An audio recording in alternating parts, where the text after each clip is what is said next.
अतिशय महत्त्वाच्या आणि महाराष्ट्रासारख्या राज्यात बहुसंख्यानं असलेल्या मराठा, धनगर, मुस्लिम, लिंगायत समाजाच्या आरक्षण आणि इतर प्रश्नासंदर्भात आज 260 अन्वये या सभागृहामध्ये चर्चा आहे. सभापती महोदय, खरं तर ही चर्चा का व्हावी हा प्रश्न माझ्या मनात निर्माण झाला. पहिल्यांदा एका समाजात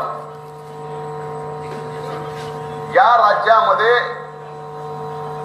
एक आदर्श घालून देणारे मोर्चे प्रत्येक जिल्ह्यामध्ये काढले. सभापती महोदय, एकमेव असा हा मोर्चा संबंध राज्यभर निघाला की त्या मोर्चाचा आदर्श घेऊन राज्याच्या बाहेर सुद्धा मराठा समाजाने एकत्र येऊन या ठिकाणी आरक्षण आणि विविध मागण्यावरती मोर्चे काढले. मराठा समाजाने या ठिकाणी फक्त देशात मोर्चे काढले असं नाही,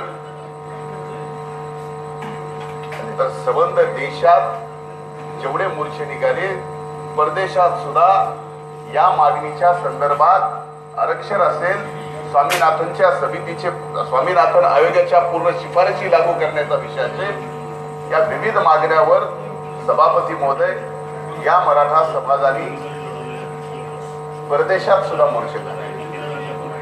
काल स्वाभाविक नोटबंदीच्या विषयावर राज्याच्या सन्माननीय मुख्यमंत्र्यांनी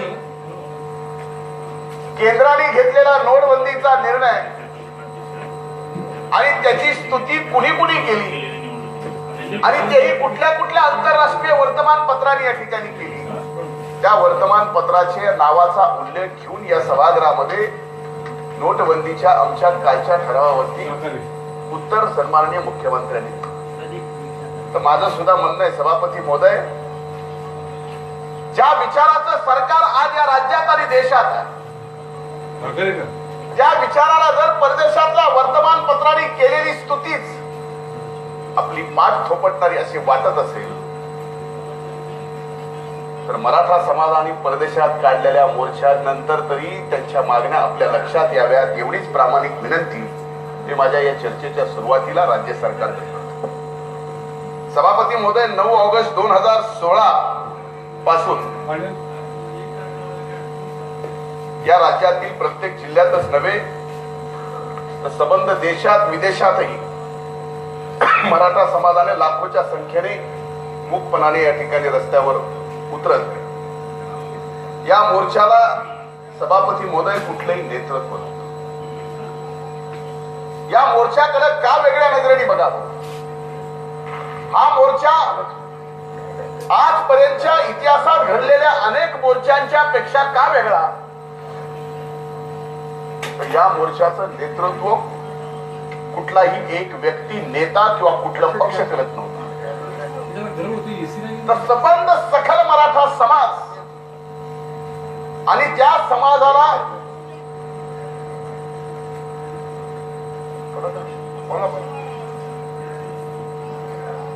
सकल मराठा समाजाच्या ज्या मागण्या होत्या त्या मागण्याला समर्थन देणारे इतरही समाज या मोर्चामध्ये सहभागी झाले. कुठलंही नेतृत्व नाही, कुठल्या पक्षाचा नाही, कुठल्या विचाराचा नाही, फक्त सकल मराठा समाजाच्या आरक्षणाच्या संदर्भात आणि मराठा समाजाच्या आज जी अधोगतीची परिस्थिती निर्माण झाली आहे त्याच्यातून बाहेर येण्यासाठी सरकारकडे केलेल्या मागण्यांच्या संदर्भात हा मोर्चा.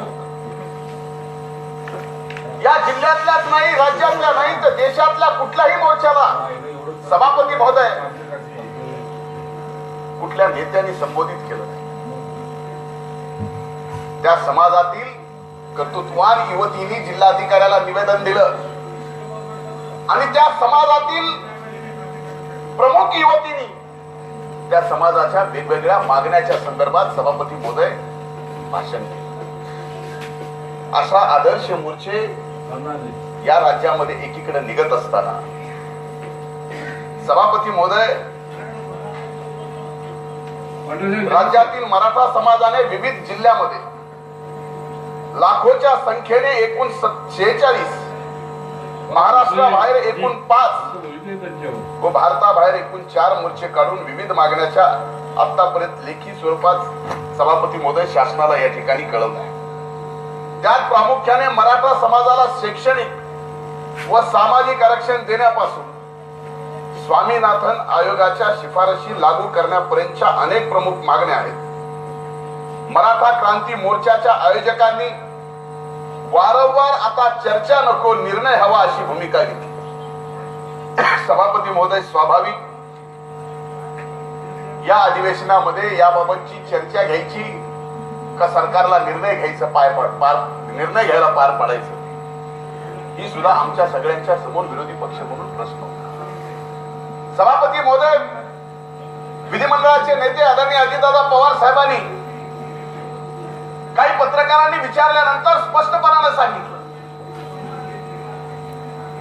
की आता सकल मराठा समाजाला राज्य सरकार सोबत कुठली चर्चा करायची नाही, कारण प्रत्येक मोर्चातून 22 मागण्याचं निवेदन जिल्हाधिकाऱ्याकडून शासनाकडे सभापती महोदय आलं आणि ज्या मागण्या आपल्या सगळ्यांच्या समोर आहेत त्या मागण्याच्या संदर्भात पुन्हा सदनामध्ये चर्चा व्हावी याच्या बाबतीमध्ये सभापती महोदय आम्हाला खऱ्या अर्थानं तर या अधिवेशनामध्ये निर्णयच करून घ्यायचा होता सभापती. पण सत्ताधाऱ्यांना अधिवेशनाच्या काळात आरक्षण तर द्यायचं नाही. 14 तारखेला मराठा समाजाचा नागपूरच्या अधिवेशनावरती मोर्चा धडकणार आहे आणि त्याच्या अगोदर सरकारने काय काय केलंय हे सगळं दाखवण्याच्या संदर्भात मंगळवारी या ठिकाणी सत्ताधाऱ्याकडून प्रस्ताव आला. तो का आला असं मला म्हणायचं नाही, पण प्रस्ताव यायच्या अगोदर एक जरी पाऊल मराठा समाजाच्या आरक्षणाच्या बाबतीमध्ये किंवा स्वामीनाथन आयोग लागू करण्याच्या बाबतीमध्ये सरकारकडून झाला असतं सभापती महोदय, तर त्या प्रस्तावाच्या सोबत आम्ही विरोधी पक्षाने सुद्धा सत्ताधारी पक्षाच्या स्वागताचा आणि अभिनंदनाचा प्रस्ताव याच सदनामध्ये सभापती महोदय आम्ही आणला.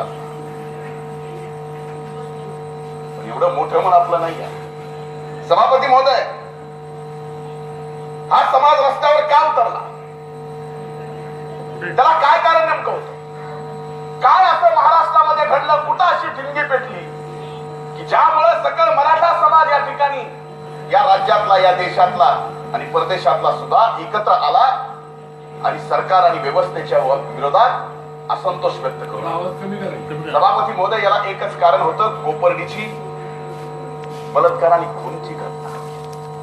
सभापती महोदय, 13 जुलैला एका मुलीवर बलात्कार आणि खून झाल्यानंतर संतापाने उसळलेली ती एक प्रतिक्रिया होती. समाजाची एकच मागणी होती की या घटनेतील आरोपींना 6 महिन्याच्या आत फाशीची शिक्षा द्यावी.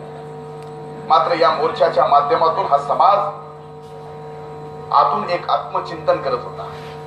समाजाच्या आजच्या वाटचालीमध्ये आपण कुठे आहोत याचा मूकपणे शोध घेत होता. आपल्या कधीही न मागणी केलेल्या मागण्याबद्दल पहिल्यांदाच विचार करू लागला होता. सभापती महोदय, महाराष्ट्र हे मराठा बहुल राज्य म्हणून ओळखले जाते. शेती हा या समाजाचा प्रमुख व्यवसाय. गावात राहणारा हा शेतकरी आजही अनेक हालाकष्ट सहन करतोय. मात्र आपण बहुसंख्यानं असल्याने नेहमीच मोठ्या भावाच्या भूमिकेत आपल्या लहान बांधवांना न्याय देण्याचा प्रयत्न करीत होतो. हे करत असताना तो स्वतःच्या अडचणी, समस्या मात्र विसरून गेला होता. समाजाची शैक्षणिक व आर्थिक स्थिती खालावत चाललेली होती. सतत पडणाऱ्या दुष्काळामुळे प्रामुख्याने शेतीवर अवलंबून असलेला हा समाज स्थित्यांतराच्या प्रक्रियेतून जात होता. समाजातील युवकांना उच्च शिक्षण आणि नोकरीची संधी उपलब्ध होत नव्हत्या. गुणवत्ता असूनही आरक्षण नसल्यामुळे अनेक विद्यार्थ्यांवर शैक्षणिक संधी गमावल्याची वेळ आली होती.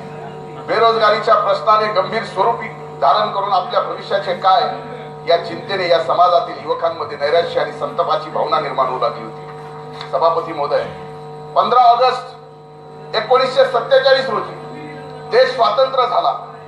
त्यावेळेस देशाची लोकसंख्या सर्वसाधारणपणे 36 कोटी होती. 1 मे 1961 रोजी महाराष्ट्राची लोकसंख्या सर्वसाधारणपणे 3 कोटी 15 लाख इतकी होती. त्यात नागरी लोकसंख्या 2 कोटी 83 लाख व ग्रामीण लोकसंख्या 1,11,00,000 इतकी होती. सर्वसाधारणपणे ग्रामीण महाराष्ट्रात विभागनिहाय ग्रामीण लोकसंख्येत वेगवेगळ्या विभागात मराठा समाजाचे प्रमाण 30% 50%पर्यंत.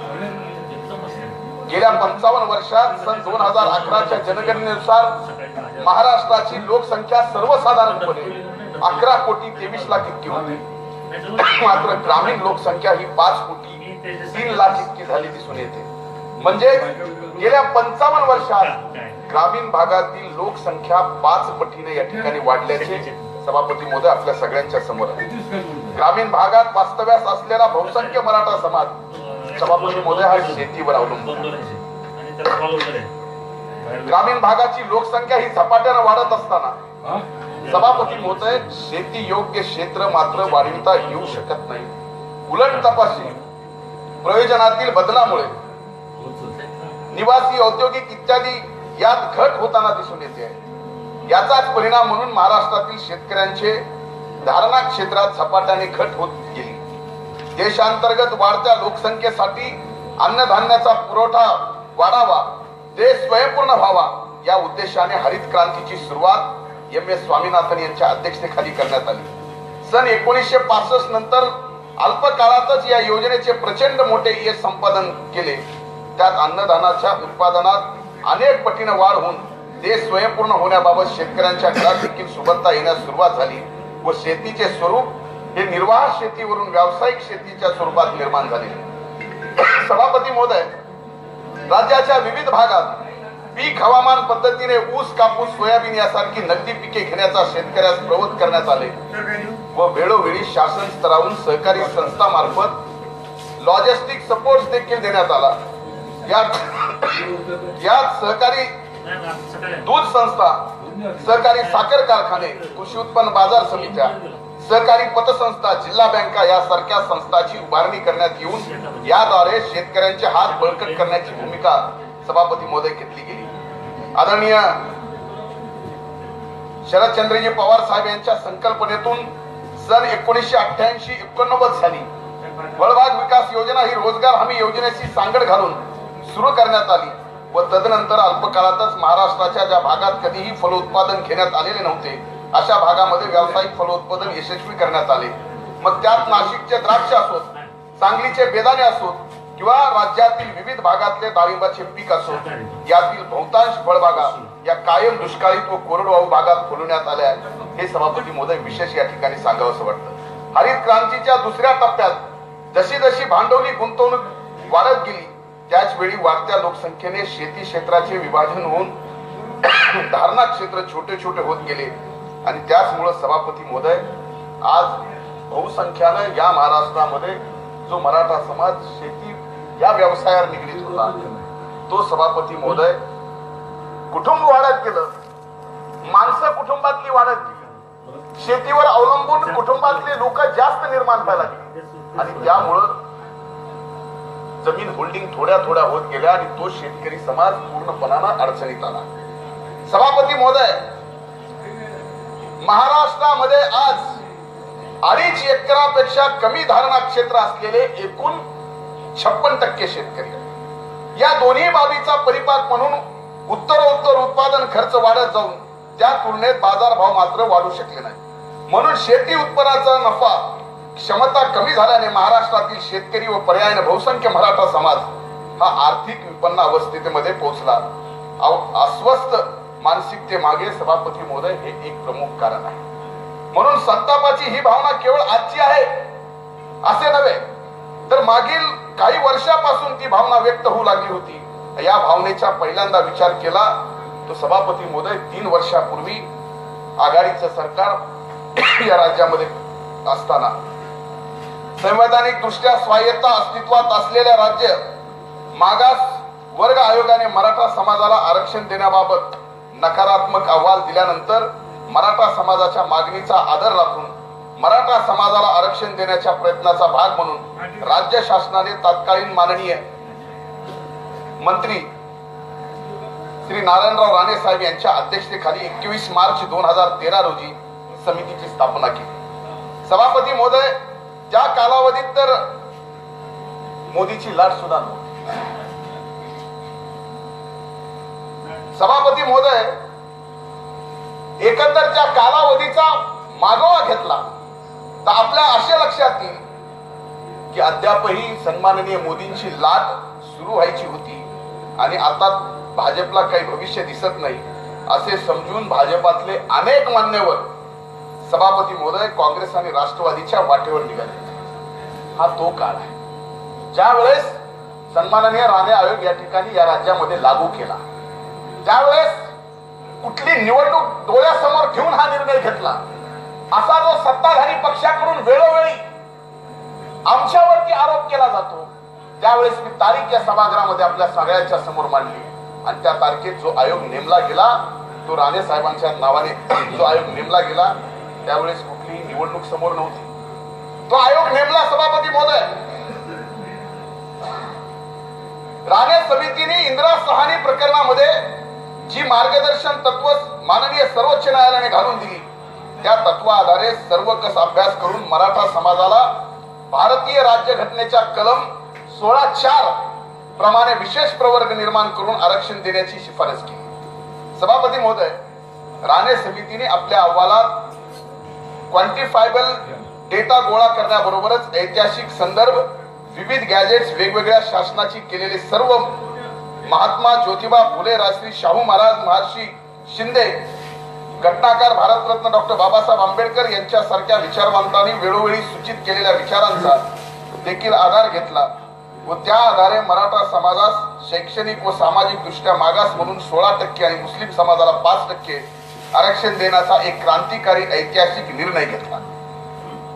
सभापती महोदय, त्याच वेळेस हे वाचून का दाखवतोय हे सगळे संदर्भ रेकॉर्डवर येणं आवश्यक आहे. कारण काल ज्या पद्धतीनं याच प्रस्तावावरती सभापती महोदय खालच्या सभागृहामध्ये जी सत्ताधारी पक्षाकडून चर्चा झाली आणि त्या प्रस्तावावर चर्चा करत असताना खालच्या सभागृहातले सन्माननीय सदस्य आशिष शेलार यांनी ज्या पद्धतीनं एक वर्णन करून या आरक्षणाला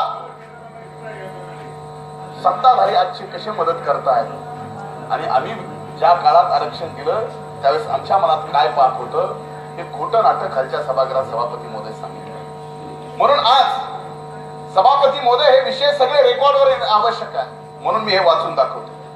पण ज्या वेळेस आरक्षणाचा निर्णय झाला सभापती महोदय, केतन तिरोडकर या एका व्यक्तीने या आरक्षणाला न्यायालयात आव्हान केले. गेली अनेक वर्षापासून हे केतन तिरोडकर अनेक जणांच्या सहवासात सभापती. जर या मराठा समाजाच्या आरक्षणाच्या बाबतीमध्ये या सदनात चर्चा होत असेल तर सभापती महोदय, आरक्षण तुम्ही देणार असाल, तुमचं मन जर साफ असेल सभापती महोदय, तर या केतन तिरोडकरांची सुद्धा एका माध्यमातून चौकशी करणं आवश्यक आहे की यांना कुणी कुणी भेटलं, कोण कोण कुणाच्या सहवासात होतं, काय होतं असं की त्यांनी त्या ठिकाणी दिलेल्या आरक्षणाला आव्हान केलं.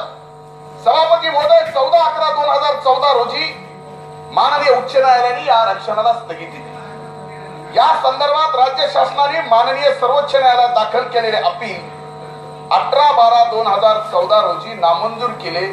तसेच माननीय उच्च न्यायालयाने लवकरात लवकर हे प्रकरण निकाली काढावे असे नमूद केले. सभापती महोदय,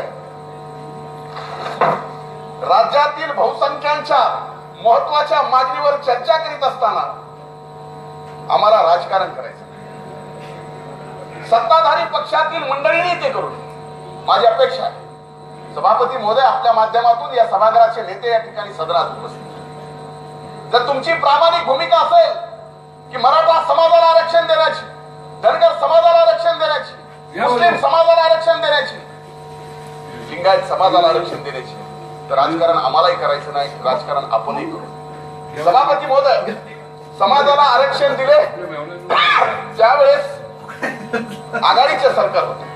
नोव्हेंबर 2014 मध्ये राज्यात सत्ता बदल झाला आणि युतीचे सरकार या ठिकाणी आले. महाराष्ट्र शासनाने दिनांक 9/1/2015 रोजी 16% आरक्षण मराठा समाजाला देण्यासाठी अधिनियम पारित केला. तथापि अशा कायद्याचे समर्थन करण्यासाठी माननीय उच्च न्यायालयाच्या प्रलंबी याचिकेत त्याचं प्रतिज्ञापत्र सादर केलं.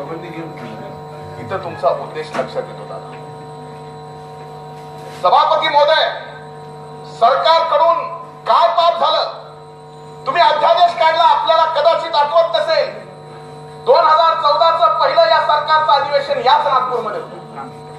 त्याच वेळेस सभापती महोदय, जे अध्यादेश आम्ही आरक्षण देण्याच्या बाबतीत काढला 16% आणि 5% मुस्लिम समाजाचा, तो अध्यादेश त्यावेळेस त्याची मुदत संपली होती म्हणून नव्याने या ठिकाणी, आणि त्याच वेळेस कोर्टाने त्याला स्थगिती दिली होती. कायद्यात रूपांतरित करण्याच्या बाबतीमध्ये या सदनामध्ये 2014च्या डिसेंबरमध्ये कायदा आपण मराठा समाजाला आरक्षण देण्याचा आणला. सभापती महोदय कायदा या ठिकाणी पारित करून घेतला. हा कायदा पारित केल्यानंतर सरकारचं हे काम नव्हतं की हे आम्ही असा कायदा पारित केलाय आणि त्याचं प्रतिज्ञापत्र सुद्धा देण्याचं तुम्ही एवढं मोठं मन नाही केलं. कारण तुमच्या मनात पाप होत, तुमच्या मनात पाप होत, म्हणून तुम्ही 9/1/2015 रोजी 16% आरक्षण मराठा समाजाला देण्याचा अधिनियम पारित केल्यानंतर माननीय उच्च न्यायालयामध्ये तुम्ही प्रतिज्ञापत्र दिलं नाही. त्याच कारण कोर्टामध्ये मराठा समाजाला आरक्षण देण्यासाठी अनेक अडचणी निर्माण. सभापती महोदय, याचा परिणाम 7/4/2015 रोजी या कायद्याच्या अंमलबजावणीस माननीय उच्च न्यायालयाने स्थगिती दिली आणि या प्रकरणी राज्य शासनाने कोणतेही प्रतिज्ञापत्र दाखल न केल्याची बाब सभापती महोदय निकालात नमूद केली आहे. निकालात, उच्च न्यायालयाच्या निकालात हे नमूद केलंय की सरकारने प्रतिज्ञापत्र दिलं नाही. म्हणूनच तुमच्या हेतूवर संशय या ठिकाणी आम्हाला समोर येतो. त्यानंतर हे प्रकरण अंतिमता सुनावणीस यावेत म्हणून राज्य शासनाने सभापती महोदय योगायोगानं दोन्ही बाजूनी हा प्रस्ताव आला.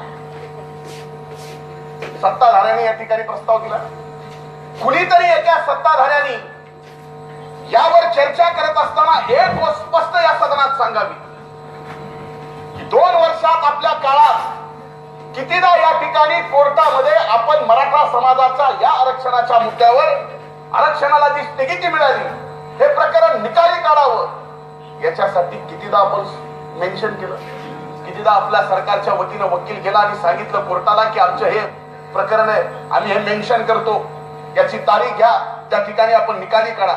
सभापती महोदय 2 वर्षात एकदा सुद्धा राज्य सरकारकडून कसल्याही प्रकारचा प्रयत्न सभापती महोदय या ठिकाणी झाला.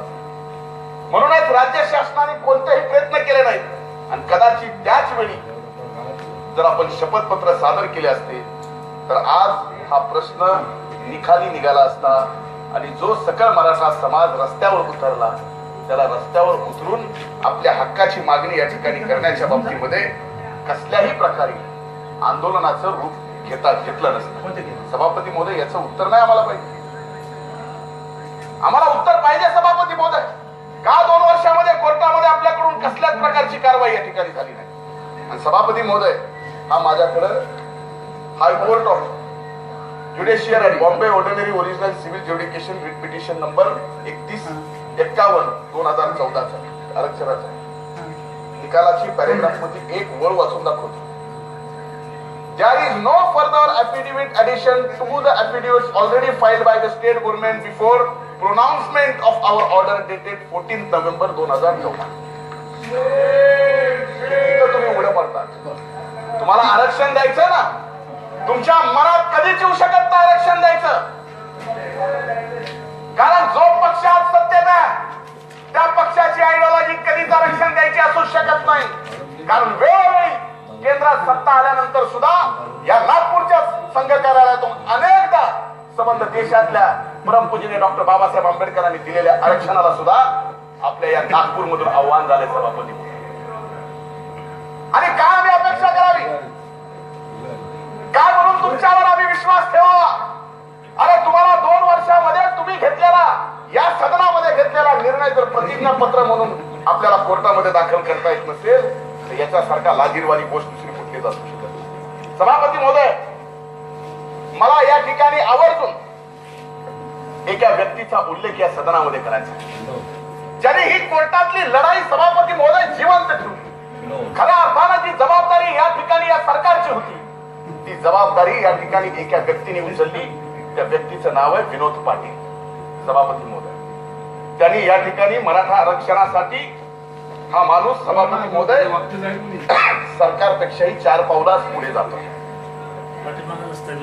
त्यांचं नाव पूर्ण विनोद नारायण पाटील आहे. त्यांनी हस्तक्षेप म्हणून या प्रकरणात 6 सप्टेंबर 2016 रोजी माननीय उच्च न्यायालयापुढे हस्तक्षेप अर्ज 25/057/216 दाखल.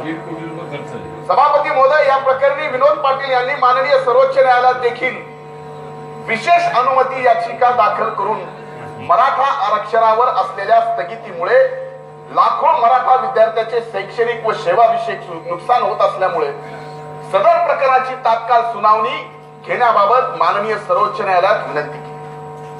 माननीय सर्वोच्च न्यायालयाने सदर याचिका निकाली काढताना दिनांक 19/8/2016 रोजी माननीय उच्च न्यायालयाने प्रकरण लवकर निकाली काढण्याबाबत विचार करावा असे नमूद केले.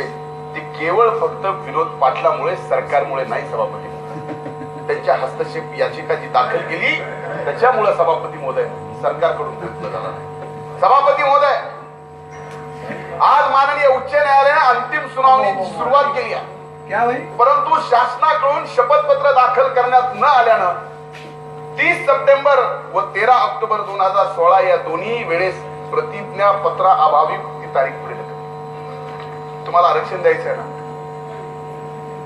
मग तुमच्या चुकीमुळं कोर्टामध्ये तारखा पुढे ढकलल्या जातात. याचं थोडंसं भान सरकारला नाही आहे.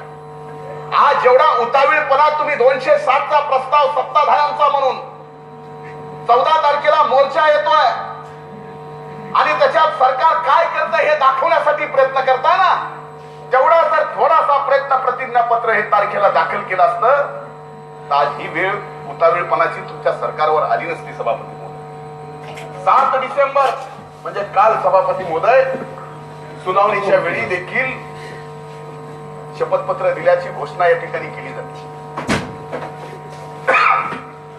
शैक्षणिक आपले शिक्षण मंत्री विनोद तावडेजी कालही प्रेसवर बोलले, याच्या अगोदर आरक्षणाच्या बाबतीत बोलले की आम्ही 2600 पानाचा ऍफिडेव्हिट कोर्टामध्ये दाखल केला.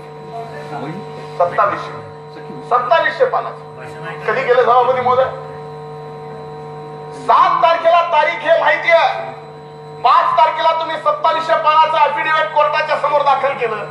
कोर्ट म्हणलं 2700 पानाचं ऍफिडेव्हिट आहे, सर्वांना वितरित करायचं आहे, त्याच्यावर सगळ्यांना अभ्यास करायचा आहे. त्याच्या कॉपी सुद्धा दिल्या नाहीत सभापती महोदय. सरकारच्या वतीने एक 2700 पानाचं ऍफिडेव्हिट तुम्ही दाखल केलं आणि त्याचा अभ्यास पूर्ण झाला नाही, म्हणून त्या ठिकाणी ती 7 तारखेची तारीख आता पुढे 1 महिन्यावर फेब्रुवारी महिन्यात 30 जानेवारी. ही चूक कुणाची? का तुम्हाला 2700 पानाचा इतका काळ गेला होता तर त्या काळामध्ये तुम्हाला काहीच तयारी करता आली नाही? कदाचित तुम्ही ही तयारी सुद्धा मोर्चामध्ये लाखोच्या संख्येने जे सकल मराठा समाज एकत्र जमा झाला आणि त्या मोर्चामध्ये मूकपणात सुद्धा जी आग होती ती थोडीशी आग कुठेतरी तुम्हाला पाहायला मिळाली, म्हणून हे 2700 पानाचं शपथपत्र दाखवण्याच्या बाबतीमध्ये, त्या ठिकाणी दाखल करण्याच्या बाबतीमध्ये निर्णय घेतला. ते मोर्चा निघाले नसतील तरी त्यांनी निर्णय घेतला नसता सभापती महोदय. म्हणून सभापती महोदय, आज या ठिकाणी या सर्व गोष्टीत नोंद घेण्यासारखी बाब काय? गेल्या 18 महिन्यात या प्रकरणाची सुनावणी लवकरात लवकर होण्यासाठी कोणताही प्रयत्न या ठिकाणी सरकारकडून झाले नाही. या उलट प्रकरणात राज्य शासनाची बाजू भक्कमपणे मांडून मराठा समाजास न्याय मिळवून देण्यासाठी माननीय हरीश साळवेंसारख्या ज्येष्ठ विधितज्ञाची सेवा उपलब्ध करून घेत असल्याच्या पोकळ घोषणा पलीकडे राज्य शासनाने काही केलं?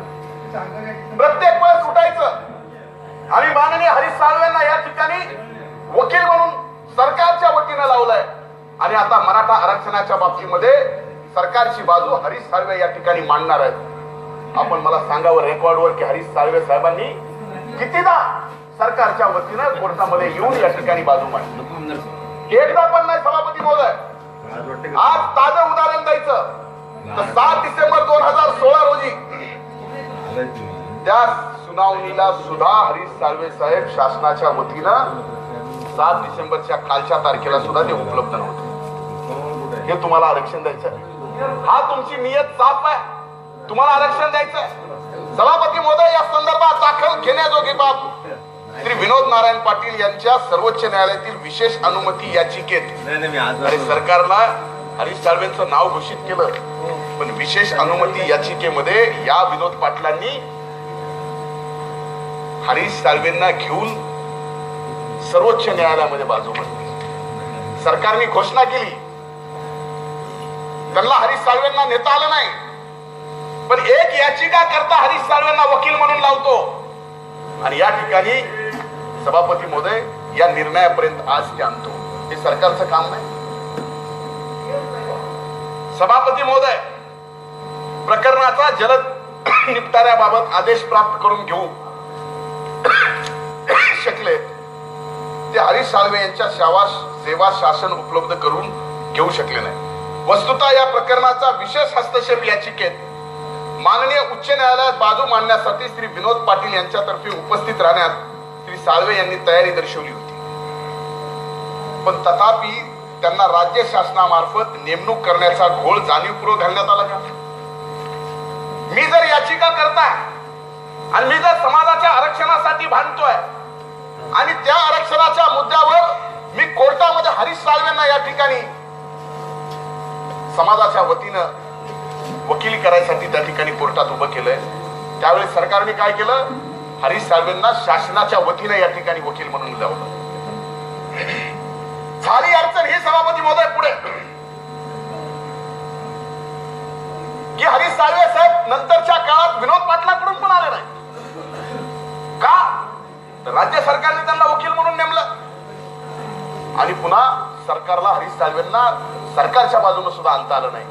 हे नेमकं आरक्षण तुम्हाला द्यायचं होतं? हे तुमच्या मनामध्ये खऱ्या अर्थानं उद्देश होता मराठा समाजाला आरक्षण द्यायचा? सभापती महोदय, या संबंध हेतूबद्दल आज सकल मराठा समाजाच्या मनात या ठिकाणी संशय निर्माण झाला. हा संशय दूर करू शकणार आहेत तुम्ही? हे रेकॉर्डवर आहे सभापती महोदय. सभापती महोदय, मराठा आरक्षणाचा जेव्हा जेव्हा विषय होतो तेव्हा तेव्हा बापट आयोगाचा विषय पुढे येतो. या आयोगाने मराठा समाजास आरक्षण देण्याचं नाकारल्यानंतर तात्कालीन राज्य सरकार शासनापुढे 3 पर्याय होते सभापती महोदय. हे 2006 साली झालेलं दादा मी सांगतो आपल्याला. 3 पर्याय होते. एक पर्याय मराठा समाजाला आरक्षण देण्याचा विचार सोडून द्यावा, दुसरा पर्याय बापट आयोगाला त्यांच्या निर्णयातील उणिवा निदर्शनास आणून देऊन सुधारित अहवाल प्राप्त करून घेणे आणि तिसरा पर्याय होता या प्रकरणी इतर विधिग्राह्य मार्गाने मराठा समाजास आरक्षण मिळवून देण्याचा प्रयत्न करणे. सभापती महोदय, मराठा समाजास न्याय देण्याची तात्कालीन शासनाची भूमिका असल्यामुळं पहिल्या पर्यायाचा तर प्रश्न उद्भवतच नव्हता आम्ही सरकारमध्ये असताना. तथापि बापट आयोगाने 2008 मध्ये सदरचा प्रस्ताव नाकारल्यानंतर वारंवार शासनाने बापट आयोगास त्यांच्या अहवालातील त्रुटी दाखवून देऊन शिफारशीचा पुनर्विचार करण्याची विनंती केली. सभापती महोदय, यात प्रामुख्याने सर्वेक्षणातील उणिवा, मराठा समाजाच्या संघटनांना ऐकण्याची पुरेची संधी, म्हणणे मांडण्याची संधी न देणं यासारख्या बाबींचा समावेश सुद्धा होता, जो त्यावेळेस आमच्या सरकारने बापट आयोगाला सांगितलं की आपण जे शिफारशी केल्या त्या बाबतीत या पुनर्विचार तुम्ही करा. तथापि बापट आयोगाने या संदर्भात आपली भूमिका कायम ठेवल्यानंतर शासनाने दिनांक 31/3/2013 रोजी स्वातंत्र्य समिती स्थापन केली आणि या समितीने दिलेल्या अहवालाच्या आधारे भविष्य काळात मराठा समाजास आरक्षण लागू करण्याचा निर्णय घेण्यात आला. सभापती महोदय, या प्रकरणी काही प्रमुख आक्षेप जे नोंदवले जातात त्यात बापट आयोगाचा अहवाल सभागृहासमोर का ठेवण्यात आला नाही, त्या अहवालातील सदस्यांच्या विविध मताबद्दल ओहापोह केला जातो. सभापती महोदय, मी आपल्या निदर्शनास आणू देऊ इच्छितो की मराठा समाजास आरक्षण देण्याचा मुद्दा राज्य मागासवर्गीय आयोगाने नाकारण्याची ही काही पहिलीच वेळ नाही आहे. तुम्ही ज्या ज्या वेळेस चर्चेच्या माध्यमातून, मग ते टीव्ही माध्यमाच्या समोर असो, मीडियाच्या समोर असो, या बाबतीत आमच्यावरती बोललं जातं की बापट आयोगाचा अहवाल का ठेवला नाही, तो अहवाल सभागृहात का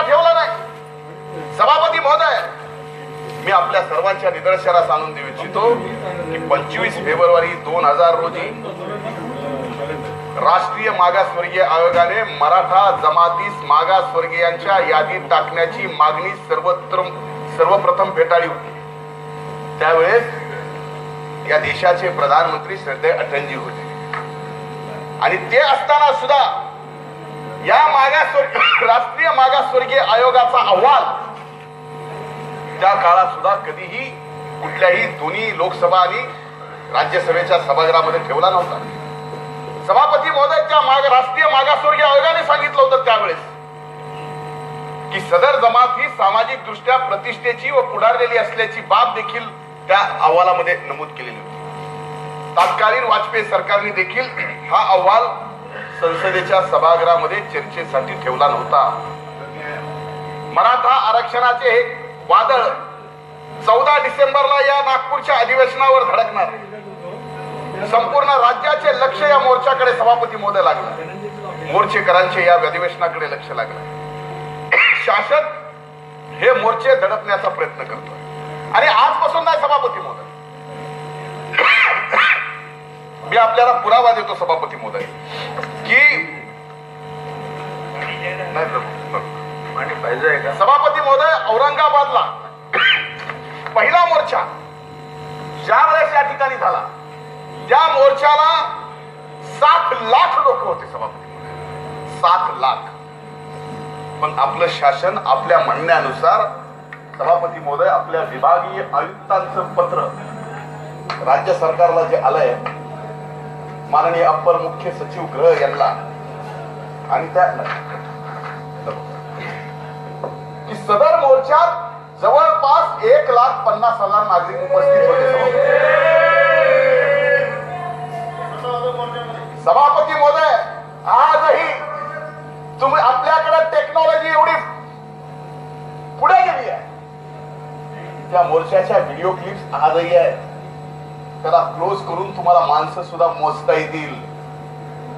तुमच्या मनात पहिला मोर्चा दडपण्यापासूनचे सगळे जे काय करायचं होतं सभापती महोदय आपल्या निदर्शनास पाठवू. सभापती महोदय आपण पाहून घ्यावं आयुक्तांचं पत्र आहे. तुमची एकीकडे शासनापासून प्रशासनापर्यंत सर्वजण हे मोर्चे दाबण्यासाठी प्रयत्न करत होते सभापती महोदय, आणि दुसरीकडे मात्र या ठिकाणी समाज एक आदर्श सर्व समाजाच्या समोर ठेवत होता.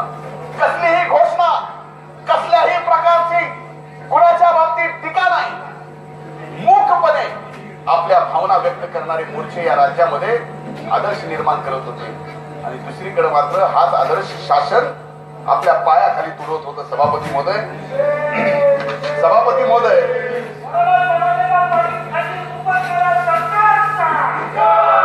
असाच एक बहुजन क्रांती मोर्चा सभापती महोदय सरकारने त्या काळात काय केलं, मी एका माध्यमाच्या समोर सुद्धा बोललो. सभापती महोदय, एकीकडे अनेक वर्षापासूनची प्रलंबित मागणी आघाडीचं सरकार असताना पूर्ण केली. कोर्टात प्रकरण गेलं, स्थगिती मिळाली. 2 वर्षात या सरकारला स्थगिती उठवता आली नाही. म्हणून एका प्रकरणानंतर एक समाज पूर्ण रस्त्यावर उतरतो, मूकपणाने आपला मोर्चा या ठिकाणी आंदोलन करतो.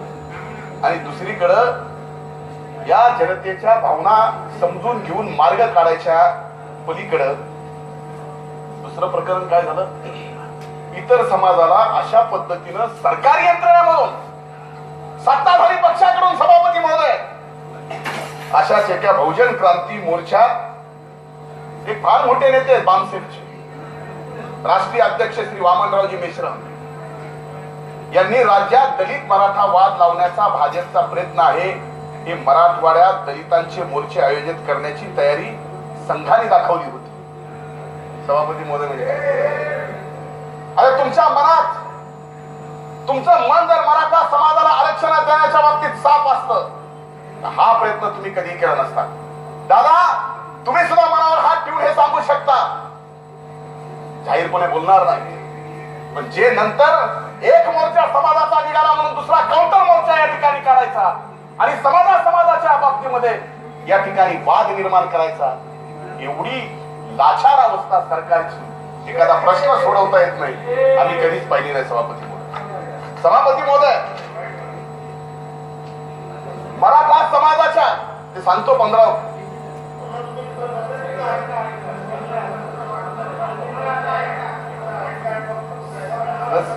दादांना स्वाभाविक एवढा राग आहे ना.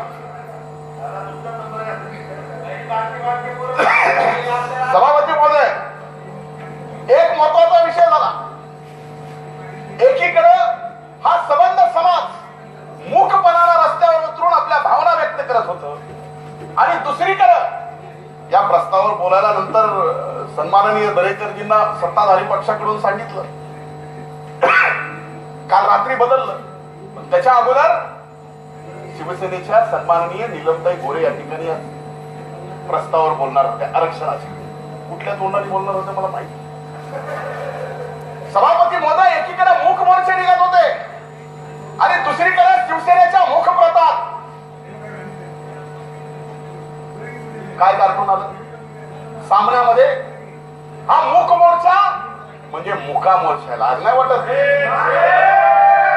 अरे कुठल्या तोंडाने तुम्ही प्रस्ताव मांडता? काय अधिकार आहे तुम्हाला? संबंध सकल मराठा समाजाचा अपमान करता, मूक मोर्चाला मुका मोर्चा म्हणता. संबंध मराठा समाजाच्या आमच्या मायमाऊलीची इब्रत तुमच्या वर्तमानपत्रात कार्टून मध्ये टाकता, पुन्हा तोंडाने घेऊन या ठिकाणी म्हणता की आम्हाला मराठा आरक्षणाच्या बाबतीत 260 अन्वे प्रस्ताव मांडले. अरे सभापती महोदय, ही काय वेळ आहे? सभापती महोदय, जशी आरक्षणाची या मोर्चामध्ये मागणी होती, तेवढीच प्रमुख मागणी सभापती महोदय या मराठा समाजाच्या मोर्चात स्वामीनाथन आयोगाच्या शिफारशी तात्काळ लागू करण्याच्या बाबतीत होत्या. ही तेवढीच महत्वाची मागणी सभापती महोदय. मी ज्या ग्रामीण महाराष्ट्रातून येतो, ज्या विविध समाजामध्ये राहतो सभापती महोदय, हे तुम्ही आम्ही सुद्धा बघतो की बहुसंख्य या राज्यातला शेतकरी हा मराठा समाजाचा आहे. आणि या बाबत जर स्वामीनाथन आयोग जर आपण लागू केला, आरक्षण जर लागू केलं, तर या बऱ्यापैकी स्वामीनाथन आयोग केला तर सर्व शेतकरी समाजाचं या ठिकाणी बरं होईल, आणि आरक्षण लागू केलं तर मराठा समाजाचं या ठिकाणी बरं होईल. आज दादा आम्ही 15 वर्ष तुम्ही काय केलं, 15 वर्ष तुम्ही काय केलं हे मी सांगितलं. 2006 पासून मी सांगतोय, पण आपल्या ते लक्षात येत नाही. अरे कदाचित आमच्याकडून झालं नाही म्हणून तुम्हाला डोक्यावर घेतलं महाराष्ट्राच्या जनतेने. मी आपला जाहीर सत्कार करेल, आपला जाहीर दादा सत्कार करेल, पण इथं आहात संघ कार्यालयात जाऊन विचारा, आम्हाला मराठा समाजाला आरक्षण द्यायचंय, तुम्ही काय करणार आहात? तुमचं अरे मला माहितीये दादा, मला सगळं माहितीये, कुठं कुठं कुणाला कसं कसं विचारावं लागतं ते मला सांगू नका.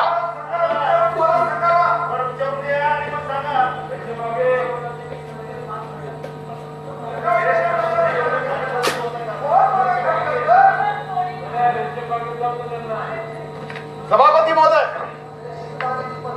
आदरणीय पवार साहेब कृषी मंत्री असताना 2004 ते 2010 या कालावधीत शेतीमालाचा बाजारभाव वाढवण्यासाठी शिस्तबद्ध प्रयत्न करण्यात आले.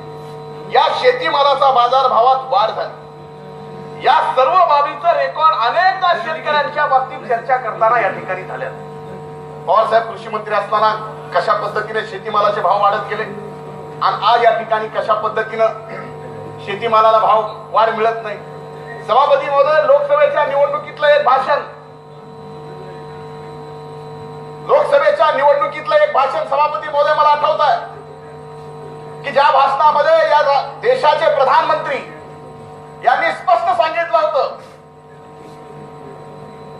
की या देशातल्या शेतकऱ्यांचा उत्पादन खर्च लक्षात घेऊन त्याच्यावरती 50% नफा गृहीत धरून आम्ही शेतीमालाचे भाव काढू. सभापती महोदय, सत्तेत आल्यानंतर 3 महिने होऊ दिले नाहीत, 4थ्या महिनी केंद्र सरकारने सुप्रीम कोर्टात अफिडेव्हिट दाखल केलं की अशा पद्धतीने शेतीमालाचा उत्पादन खर्चावर 50% नफा ठेवून आम्हाला शेतीमाल मालाचे भाव काढता येत नाही. हा पाठीत खंजीर खुपसणं नाही आहे. सभेमध्ये तुम्हाला वाटतं तुम्ही बोललात, पण नंतर मात्र या शेतकऱ्याच्या जातीच्या पाठीत तुम्ही खंजीर खुपसला. सभापती महोदय, हे सुद्धा या देशातला शेतकरी कधी विसरणार. सभापती महोदय, या सरकारला खरंच शेतकऱ्यांच्या बद्दल कळवळ असेल तर तात्काळ माननीय सर्वोच्च न्यायालयात जे प्रतिज्ञापत्र तुम्ही या ठिकाणी दिलंय ते विड्रॉ करा. तुम्हाला जर शेतकऱ्यांच्या बाबतीमध्ये खरंच प्रेम आहे, हा विषय काय एकट्या राज्यापुरता नाही, हा देशातला विषय. दादा तुमची फार मोठी वजन आपल्या तिथं आहे, त्या वजनाचा उपयोग करा. आणि जे शपथपत्र सुप्रीम कोर्टामध्ये या ठिकाणी केंद्र सरकारने हे दिलंय, जर तुमची भावना साफ असेल तर ते शपथपत्र दादा आपण काढून घ्या. तरच खऱ्या अर्थानं लक्षात येईल की आपल्यालाही शेतकऱ्याच्या बद्दल प्रेम आहे. सभापती महोदय, समाज आज अस्वस्थ आहे. कुणी त्यांच्या या मूकपणाची मुका मोर्चात म्हणून हिटाळणी करीत असेल तरी ते शांत आहे. त्याचा हा राग आज दबून आहे. मात्र या समाजाला न्याय न दिल्यास त्याचा आग डोंब उसळल्याशिवाय राहणार नाही. सभापती महोदय, हे सत्ताधाऱ्यांनी लक्षात घ्यावं. खरे तर मोर्चेकरांची चर्चा नको, निर्णय घ्या अशी मागणी होती. आजही आमची तीच मागणी आहे. तुमच्यामुळे या ठिकाणी सदनात चर्चा होत असेल, आम्हाला चर्चा करायची नव्हती, आम्हाला सरकारला निर्णय घ्यायला भाग पाडायचं होतं. आज आपण चर्चा सुरू केली आहे. तुम्हाला निर्णय घ्यायचा अधिकार आहे. तुमच्या जर खरंच मराठा समाजाला आरक्षण द्यायची भावना असेल तर या ठिकाणी आपण कसल्याही परिस्थितीमध्ये या मराठा समाजाला आरक्षणाची घोषणा या ठिकाणी करा. आणि त्याचबरोबर या राज्यात स्वामीनाथन आयोगाने ज्या शिफारशी केल्या त्या सर्वच्या सर्व शिफारशी या राज्यात तुम्ही लागू करा. आम्ही आपला सत्कार करू दादा, आपण म्हणताल तिथे येऊन आम्ही आपला सत्कार करू. सभापती महोदय, राज्यातील मराठा समाज प्रामुख्याने शेती व्यवसायात निगडीत आहे. या स्वामीनाथन आयोगामध्ये दुसरी महत्वाची मागणी आहे की शेतकऱ्यांचं कर्ज माफ केलं पाहिजे. सभापती महोदय, म्हणून या स्वामीनाथन आयोगाच्या बाबतीमध्ये सुद्धा या आयोगात दिलंय की शेतकऱ्यांची सातबारा कोरी करावी. सलग 3-4 वर्षापासून शेतकऱ्यांची शेती बंद आहे. म्हणून या शेतकरी समाजात बहुसंख्य मराठा समाज आहे, त्याला सुद्धा या ठिकाणी न्याय मिळावा. सभापती महोदय, या प्रस्तावामध्ये धनगर, मुस्लिम आणि लिंगायत समाजाच्याही आरक्षणाच्या बाबतीमध्ये विषय आहे. खर तर आरक्षणाच्या सगळ्यात मोठे लाभार्थी या राज्य सरकारचे व्यास इथं सभागृहात असते तर बरं झालं असतं सभापती महोदय, पण ते नाही आहे. सभापती महोदय,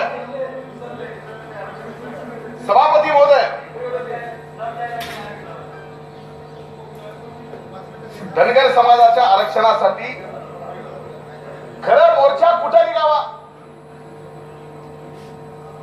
सरकार दरबारी निघावा.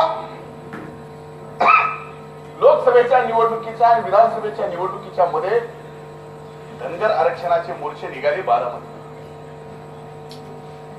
आणि तिथं मोर्चे झाले, आंदोलन झाली. त्यावेळेसही तुमच्या मनात पाप होतं, तुम्हाला धनगर समाजाला आरक्षण द्यायचं नव्हतं.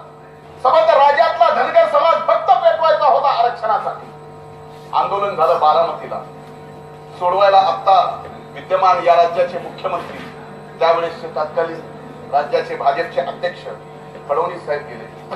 उपोषण सोडताना आपण काय केलं, या राज्यातील संबंध धनगर समाजाला शब्द दिला होता, 1 महिन्याच्या आत आमची सत्ता ना आम्ही धनगर समाजाला एसटीचं आरक्षण देऊ. सभापती महोदय, पहिल्या कॅबिनेट मध्ये, अरे या 2 वर्षात किती कॅबिनेट झाल्या दादा, त्याचा थोडा जरी विचार करा.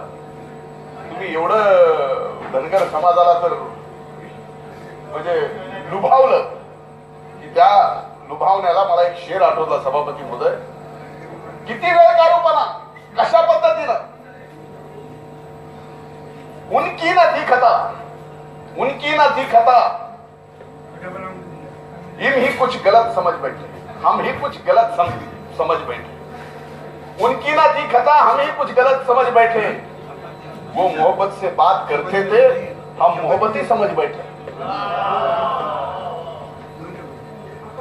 आप मोहब्बत से बात करते थे धनगर समाज से, आणि समाजाने तुम्हाला निवडून दिलं, मोहब्बती समज बैठे. आणि आज तुम्ही त्या धनगर समाजाला वाऱ्यावर सोडून दिलं. 2 मंत्री आपण कॅबिनेट मंत्री म्हणून घेतले. आपल्याला वाटलं की संबंध धनगर समाजाच्या प्रश्न सुटले. आज कुठला समाज रस्त्यावर असं तुम्ही समजताय.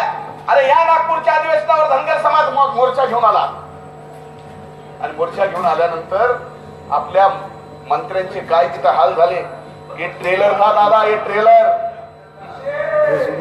अख्खी फिल्म आने वाली है. लोग इंतजार कर रहे विधानसभा और लोकसभा के चुनाव का। हे तुम्ही आज समजताय नगरपालिकेचं विजय ठीक आहे, आम्ही स्वागतही केलं, अभिनंदनही केलं, या विजयानं हुरळून जाऊ नका। आमचं म्हणणं आहे तुम्ही वेगळं काय करा असं आम्ही सांगत नाही।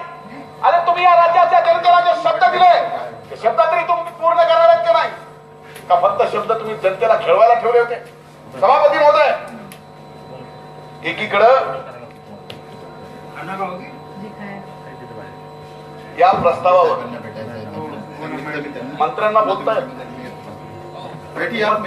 सबमिट करके जशी हिम्मत जानकरांनी एका निवडणूक अधिकाऱ्याला फोन करून काँग्रेसचं चिन्ह गोठवून स्वतःच्या पक्षाचं चिन्ह या ठिकाणी द्या, ही जी हिम्मत मंत्र्याने केली ना, ती हिम्मत या ठिकाणी या राज्याच्या मंत्र्यांनी, दुग्ध विकास मंत्र्यांनी करावी आणि या प्रस्तावात भाग घ्यावा आणि म्हणावं राज्य सरकारने या ठिकाणी धनगर समाजाला आरक्षण द्यावं, तरच मी मंत्रिपदावर नाही तर मंत्रिपद सोडून देतो। असे अनेक आदर्श या ठिकाणी झाले सभापती महोदय। परमपूजनीय डॉक्टर बाबासाहेब आंबेडकरांनी सुद्धा एक निर्णय झाला नाही तर त्याच्यासाठी आपलं मंत्रिपद सोडून दिलेला आदर्श अनेक जण सभापती महोदय, पण ते करू शकणार आहेत का? जर ते केलं तर समाजाला समजेल की यांना खरंच समाजासाठी आरक्षण पाहिजे होतं, स्वतःसाठी नव्हतं। सभापती महोदय, आल्यानंतर प्रत्येक वेळेस अनेकदा प्रत्येक अधिवेशनात धनगर आरक्षणाच्या बाबतीत प्रश्न असतो, प्रश्न तारांकित असतो, लक्षवेधी असते, 289 असतो, त्याच्यावर शासनाकडून एकच उत्तर मिळतं की Tata institute of social science या संस्थेला अहवाल घेऊन धनगर समाजाच्या आरक्षणाचा प्रश्न या सरकारने निकाली काढला। आता Tata institute of social sciences या बाबतीत खरंच केंद्र सरकारने याला अफिलिएट केलंय का या टाटा इन्स्टिट्यूटला? उद्या यांनी दिलेला प्रस्ताव, यांनी दिलेला अहवाल केंद्र सरकार खरंच स्वीकारणार आहे का? राज्य घटनेपेक्षा ही संस्था मोठी आहे का? नाही सभापती महोदय, पण फक्त या समाजाला खेळवायचं आहे, आम्ही काहीतरी करतोय, आम्ही काहीतरी करतोय, आणि नेमकं ज्यावेळेस मुद्दा ऐरणीवर येईल त्यावेळेस तुम्ही वेगळाच मुद्दा काढणार, हे मला या ठिकाणी माहिती आहे। सभापती महोदय, या सरकारमधले कॅबिनेट मंत्री एक या ठिकाणी स्पष्टपणाने या सदनात अनेक वेळा सांगितलं की आम्हाला धनगर समाजाला एसटीच्या सवलती देता येणार नाही, हे आदिवासी मंत्र्यांनी या सदनात सांगितलं। सभापती महोदय, काय हेतू तुमचा स्पष्ट आहे सांगा? तुमचा एक मंत्री म्हणतो आम्ही धनगर समाजाला आरक्षण देणार नाही, सरकार म्हणतो आम्ही धनगर समाजाला आरक्षण देतो। एवढंच सोडून द्या सभापती महोदय, केंद्रातील एका मंत्र्यांनी सुद्धा राज्य शासनाने अशा धनगर आरक्षणाला सवलतीला प्रस्ताव आला नाही या बाबतीत सभापती महोदय स्पष्टपणे सांगितलं। मग सभापती महोदय, यात असा विषय काय राहिला? अरे तुमच्या हातात आहे, तुम्ही द्या। तामिळनाडू सरकारने ते निर्णय घेतले, तुम्हाला हे निर्णय घ्यायला काय अडचण आहे? पण तुम्हाला आरक्षण कधीच कुठल्या समाजाला द्यायचं नाही, त्या समाजाला मतलबासाठी फक्त निवडणुकीपुरतं सोबत ठेवायचं, आशा दाखवायची, सत्तेत घ्यायचं, खुर्चीवर बसायचं, पुन्हा त्या समाजाला वाऱ्यावर सोडून द्यायचं, ही भूमिका आतापर्यंत राहिली। सभापती महोदय, त्याच्यात सगळ्यात भरडला जातोय तो मुस्लिम समाज। आज ज्या मुस्लिम समाजाला आघाडी सरकारने 5% रिझर्वेशन दिलं, त्याचं सुद्धा कोर्टामध्ये प्रकरण गेलं, पण हायकोर्टाने मुस्लिम समाजाच्या शैक्षणिक आरक्षणाच्या बाबतीत संमती दर्शवली। सभापती महोदय, मी या सदनात संसदीय कामकाज मंत्री सन्माननीय गिरीश बापट साहेबांचा माझा या सदनामध्ये वाद झाला। सभापती महोदय, मी त्यावेळेस एकच मागणी करत होतो की ज्या पद्धतीने तुम्ही मराठा समाजाचा कायदा आरक्षणाचा या सदनात आणताय, तसंच ज्या हायकोर्टाने मुस्लिम समाजाला शैक्षणिक आरक्षण मान्य केलंय त्यांचा सुद्धा कायदा आणा। म्हणजे आधीच तुमची हिंमत आहे दादा, आयुष्यभर गुलामगिरी करेल तुमची, तुमच्या पक्षाची। जे हायकोर्टाने मुस्लिम समाजाला आरक्षण शैक्षणिक दिलंय तेवढीच तुम्ही करून दाखवायची हिंमत ठेवा, आयुष्यभर तुमची गुलामी करेल। हे होणार आहे, तुम्ही करणार आहे, तुम्ही नाही करू शकत। का आणलं नाही? 4 भिंतीमध्ये काय बोलता हे मला माहिती आहे, ते उघडपणे मी सभागृहात बोलणार नाही, पण मुस्लिम समाजाला आरक्षण तुम्ही देऊ शकत नाही जे हक्काने त्यांना मिळालंय। आज तुम्ही एक एक गोष्ट करताय, तुम्हाला आज चांगलं वाटतं, पण याचे परिणाम फार भयंकर या ठिकाणी होणार आहे। सभापती महोदय, प्रत्येक मंत्र्यांनी, राज्याच्या मुख्यमंत्र्यापासून प्रत्येक मंत्र्यांनी या ठिकाणी सभापती महोदय एक शपथ खाल्ली आहे. मी कुणाच्याही बाबतीत ममत्व आणि आकस ठेवणार नाही. आज तर तुम्ही अख्ख्या मुस्लिम समाजाच्या बाबतीमध्ये आकस ठेवताय. कुठं फेडणार आहात? अरे मिळालेलं आरक्षण आहे, कुणी कुठल्या कोर्टाने त्याला अडवलेलं नाहीये. हे शैक्षणिक आरक्षण तुम्ही द्या जे तुमच्या हातातलं आहे. तुम्ही देणार आहात का? आणि दिलं तर आम्ही गुलामगिरी करू, पण तुम्हाला द्यायचं नाही. सभापती महोदय, लिंगायत समाजाच्या बाबतीमध्ये महाराष्ट्रातील लिंगायत समाजाचं आर्थिक, शैक्षणिक, राजकीय मागासलेपण दूर होण्यासाठी त्यांच्या आरक्षणाच्या मागणीवर तातडीने निर्णय व्हावा अशी या ठिकाणी मागणी आहे. हा समाज हा वीरशैव, लिंगधर, लिंगवंत, लिंगडेर अशा अनेक जाती पोटजातीमध्ये विखुरलेला समाज आहे. आर्थिक, शैक्षणिक, राजकीय दृष्ट्या मागासलेला समाज आहे. राज्य घटनेने दिलेल्या हक्कानुसार या समाजातील पोटजातीनुसार त्यांना ओबीसी, एसबीसी, एनटी, एससीसी या प्रवर्गाचा आरक्षण देण्याबाबत तातडीने निर्णय व्हावा. ऑगस्ट 2014 मध्ये राज्य मंत्रिमंडळाच्या बैठकीत आमच्या सरकारने लिंगायत गुरव, लिंगायत जंगम, लिंगायत कुंभार, लिंगायत न्हावी, लिंगायत परीट, लिंगायत धोबी, लिंगायत फुलारी, लिंगायत सुतार, लिंगायत वाणी, लिंगायत तांबोळी, लिंगायत कुलेकडगी यांना ओबीसी मध्ये समावेश करण्याची शिफारस मागासवर्गीय आयोगाकडे करण्याचा निर्णय आघाडी सरकारने त्या काळात घेतला होता. पण याबाबत पुढे या सरकारकडून काही झालं नाही. सभापती महोदय, आज तुम्ही लिंगायत समाजाला, त्या समाजाने तुम्हाला निवडून येण्यासाठी फार मोठी जबाबदारी उचलली. आज त्या समाजाला आमच्या सरकारने जी शिफारस केली त्याचा पाठपुरावा करून तुम्ही ओबीसी मध्ये समावेश करण्याच्या बाबतीत निर्णय घेणार आहात का? सभापती महोदय, शेवटी माझी एकच विनंती आहे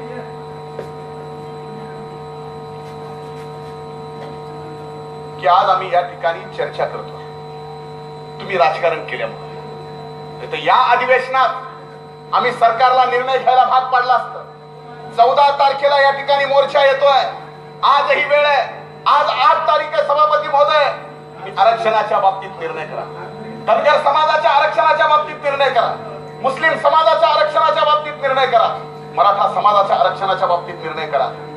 लिंगायत समाजाच्या आरक्षणाच्या बाबतीत आपल्याला करून घ्यायचे. फक्त सभापती महोदय, आपण हे निर्णय जर केले तर लोक उद्या डोक्यावर घेतील. नाही तर ही मूक मूर्छा, तुम्ही असं समजू नका की त्यांचे तोंड बंद आहे, त्यांचे हात बांधलेले आहेत. सभापती महोदय, हा समाज उद्या पेटून उठेल. म्हणून माझी एवढीच विनंती आहे की आपल्या या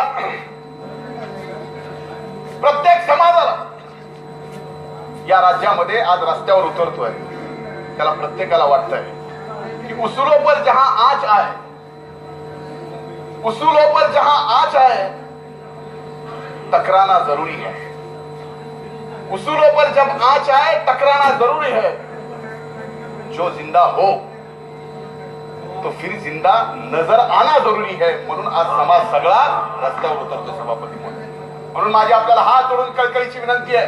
आम्ही काही प्रश्न उपस्थित केलेत, आपल्या काही भावना पूर्ण समाजाच्या या ठिकाणी आपल्या समोर मांडल्यात, याची पूर्ण उत्तरं तरी मिळावेत. आरक्षण मिळेल की नाही माहित नाही, कारण जे सबंध आयडिओलॉजी, विचारधारा जी आरक्षणाच्या विरोधात आहे, त्या विचाराचं सरकार या राज्यातल्या कुठल्याच जातीला आरक्षण देऊ शकत नाही. पण तरी आम्ही आशा ठेवतो, अपेक्षा ठेवतो, दादा आपण आरक्षण द्याल. त्या अपेक्षेने या ठिकाणी थांबतो. खूप खूप धन्यवाद.